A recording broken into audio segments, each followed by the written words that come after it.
The content you are about to watch contains themes not suitable for all audiences.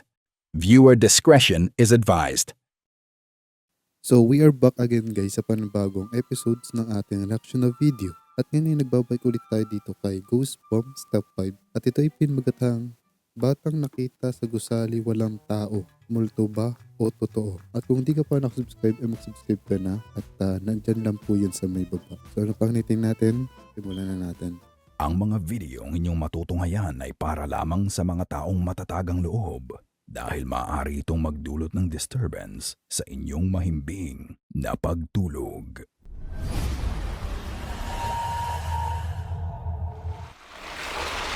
Vet Clinic. Si Janice ay isang animal lover, cosplayer at veterinaryo. Dahil sa pagmamahal niya sa mga hayop ay naging propesyon niya na din ang mag-alaga at manggamot sa mga ito. Isang beses, isang customer niya ang pinapacheck up ang alaga niyang kuting. Habang busy siya sa ibang pasyente niya ay pinaghintay niya na lang muna ang pasyente sa isang kwarto pa. Habang naghihintay sila, ito ang nangyari.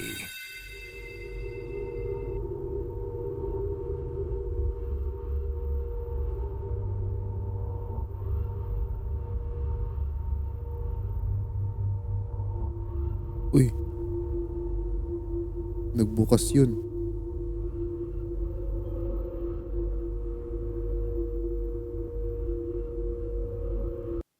Nagulat na lang si ate.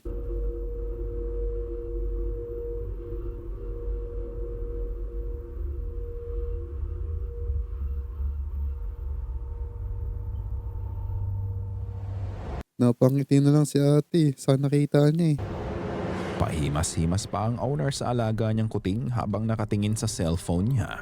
Na-interrupt ito sa ginagawa niya nang bigla na lang bumukas ang drawer sa mismong harapan niya. Napatingin na lang ito sa pinto habang naghihintay kay Janice at tila hindi siya makapaniwala sa nakita niya. Pasulyap-sulyap siya sa drawer at pilit tinatago ang kanyang kaba. Pagpasok ni Janice sa kwarto ay agad niyang itinuro ang bumukas na drawer. Walang spring ang drawer at kailangang hatakin ito para magbukas. Luckily, this is the only one time na may kakaibang nangyari sa clinic nila. Pero ano sa tingin niyo ang nagbukas nito? Maaari nga kayang may espiritu sa clinic nila? Ikaw na ang magpasya. Unfalsifiable. Ang salitang unfalsifiable ay isang termino na ginagamit para sa mga bagay na nangyari na hindi ma-debunk. Si Laguna Ghost Hunter ay isa nating kababayan na nagpupunta sa iba't ibang lugar para maghanap ng pruweba ng mga supernatural stuff. Ang maganda sa kanya ay hindi siya basta-basta naniniwala sa mga nakikita o naririnig niya habang nag-iimbestiga. Kung maaari ay bibigyan niya ng paliwanag ang mga naganap. Uy, kumalampag yung hangin. Seriously? Debunk na. Legit? Teka lang ha. Pwede. Hindi. Kahit yung pintuan na kumalampag. Dito. Possible. May kumalampag. Okay, debunked. May kumalampag din eh. May posibleng 99% hangin kasi yung Nakabukas ang bintana eh. bukas yung bintana eh. However, sa isang school exploration, may nangyari na hirap siyang bigyan ng logical explanation. Panoorin. May bukas. Oo, may bukas na classroom. Oo. Uy, may yan? May speaker. May... What the?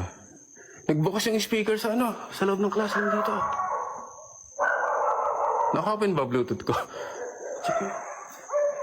Shout sa 2.3k viewers natin. Naka-padlock naman. Oh. Naka-padlock naman. So, walang tao. Angas. Holy moly. Napaangas pa siya eh. Yan gusto ko. Binuksan. Wala naman nakapadlock ko. Nasa 4th floor tayo. Yan. Lobat yung ano, siguro lobat. Please charge yata, sabi. Napaka-coincidence naman na kung ba't hindi tumunog kanina nasa ano tayo, baba. Oh, nakapadlock guys, oh.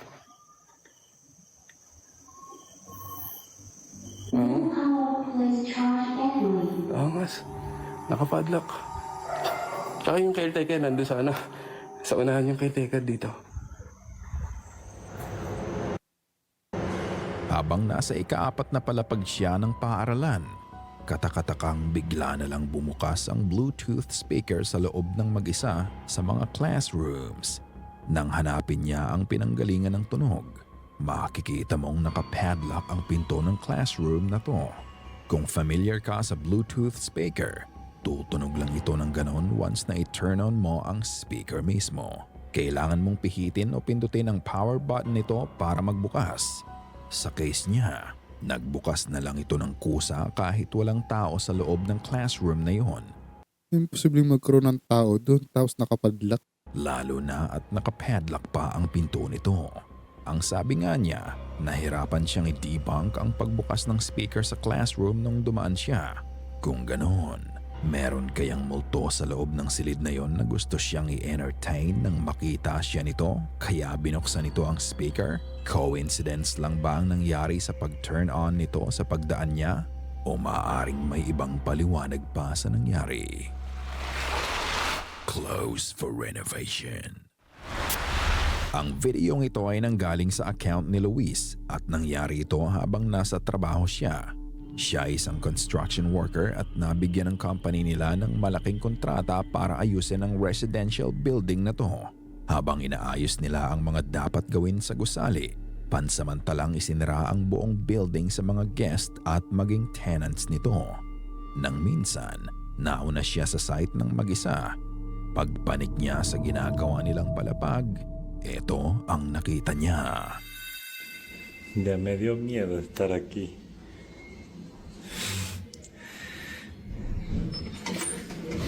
Pero ni modo, vámonos.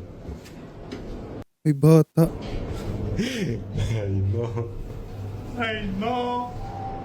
Paglabas niya sa elevator, isang bata ang bumulaga sa kanya nang makita niyang mag-isa ito sa palapag na pinuntahan niya. Tahimik lang na nakatingin ang bata sa kanya at iba ang tingin nito sa kanya.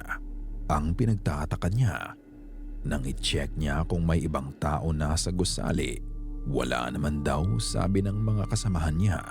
Pinakita pa niya na bakante ang buong parking lot sa gusali, kaya imposible na may ibang tao doon, lalo na ang bata na mag-isa. Bukod doon, pagsakay niya sa elevator, matapos niyang sabihin ang I know, maririnig mo din May gumaya sa kanya. ng isang boss Rinig ko. na tila ginaya siya. Ay, no. Ay, no. Ay, no.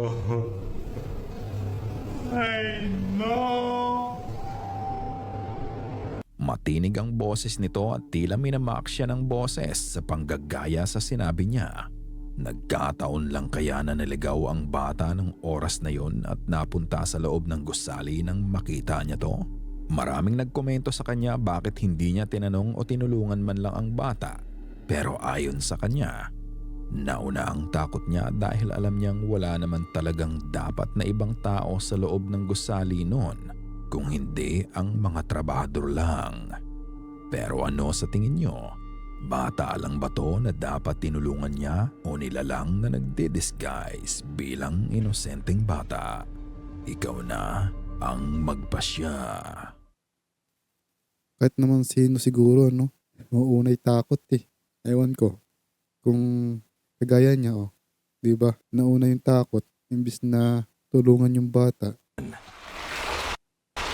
Look up.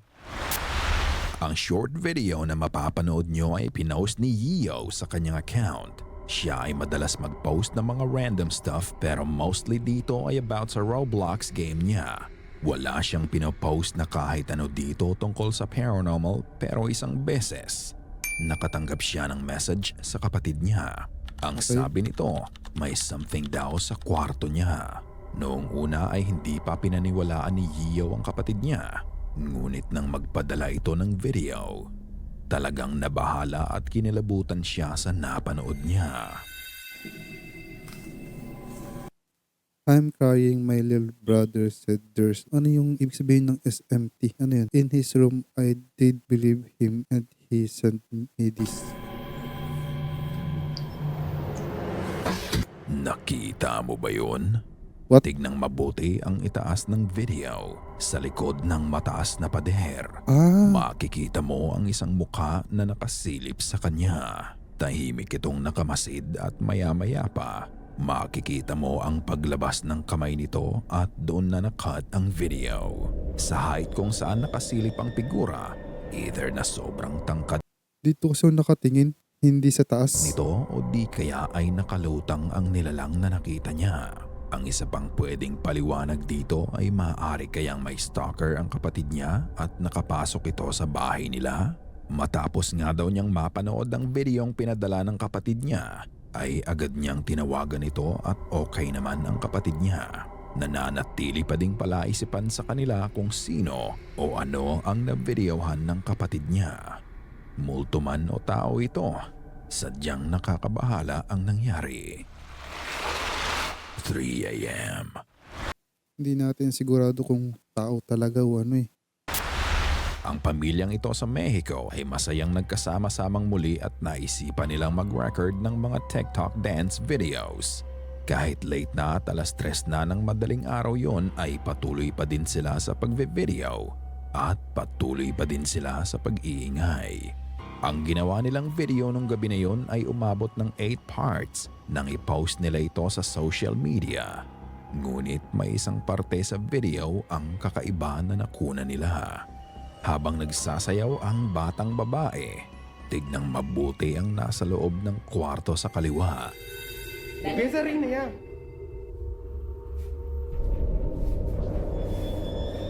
Ayun, may gumagalaw sa likuran yun. Vamos, Tilín. Ah, Tilín. Sigurado ako hindi nila napansin yun. Hindi. Bago pa siya magsimulang magsayaw, makikita mo na ang Kasi kung napansin nila yan, magre-react sila. Lalo na yung naghahawak ng camera. itim na anino ang andon. Sa una, tila anino lang ito sa madilim na kwarto. Ngunit maya-maya pa, makikita mo itong naglakad pa kaliwa. Ang mas nakakagulat sa nangyari, sa paggalaw nito, wala kang makikitang hugis nito. Para lang itong dark slime na gumagapang sa loob ng kwarto. Mabagal lang ang kilos nito. As it move, nag-iiba-iba din ang hugis nito. Ito ba ay isang dark entity na naingayan at naistorbo na sa ginagawa nila kaya napagpasyahan na nitong bisitahin sila? May nakita ka na bang ganito na itim lang at hindi din hugis tao? O maaaring kasamahan lang nila ito na nakataklob sa itim na kumot at tila gumagawa lang ng elaborate hoax? Tulad ng dati, ikaw na ang magpasya. Ikaw na ang bahalang humusga. Sana So yun lang guys. I hopefully ay nag-enjoy kayo. Ingat and God bless. See you in the next one video. Paalam.